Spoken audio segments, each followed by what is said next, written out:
দেখো বন্ধুরা, তোমাদের বললাম মাছের ঝোলটা করব। এই যে সম্পূর্ণ করেই তোমাদের দেখাচ্ছি।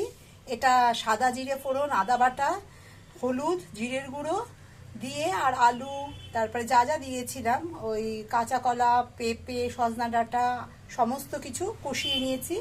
কষিয়ে নিয়ে জল দিয়েছি, দিয়ে সামান্য নুন দিয়েছি। আর মাছটা তো আগেই ভেজে রেখেছি, বড়িটাও আগে ভেজে রেখেছিলাম। এবার ঝোল ফুটে গেলে আমি মাছ, বড়ি এগুলো সব দিয়ে দিয়েছি। আর নামানোর সময় আর একটু আদা বাটা আর গোটা গোলমরিচ থেতো করে এর মধ্যে দিয়ে ছড়িয়ে দিয়েছি। খুব সুন্দর স্বাদ হয়। আর এই মাছের উপকারিতা তো তোমরা জানো, ভীষণ ভালো। শিং মাছ, মাগুর মাছ এগুলো শরীরের পক্ষে খুবই ভালো। তার সাথে সবজিগুলোরও খুব উপকারিতা আছে। এইভাবে করে নিয়েছি মাছের ঝোল। আর যেটা করেছি বললাম বন্ধুরা তোমাদের দেখাবো, এই যে উচ্ছে সেদ্ধ করেছি। আর এখানে করেছি বাঁধাকপির তরকারি, একটু পেঁয়াজ রসুন দিয়ে। কোনো এতে আমি আর কিছু দিইনি, মাছ টাছ কিছু পড়েনি, কিন্তু আমি এটা একটু পেঁয়াজ রসুন আদা বাটা, নামানোর সময় ঘি, গরম মশলা, নুন, মিষ্টি, হলুদ গুঁড়ো, জিরের গুঁড়ো এই সব দিয়ে বাঁধাকপির তরকারিটা একটু ঝাল ঝাল করে লঙ্কা দিয়ে করেছি। মাছের ঝোল আর ভাত তো তোমাদের আগেই দেখালাম, হয়ে গেছে।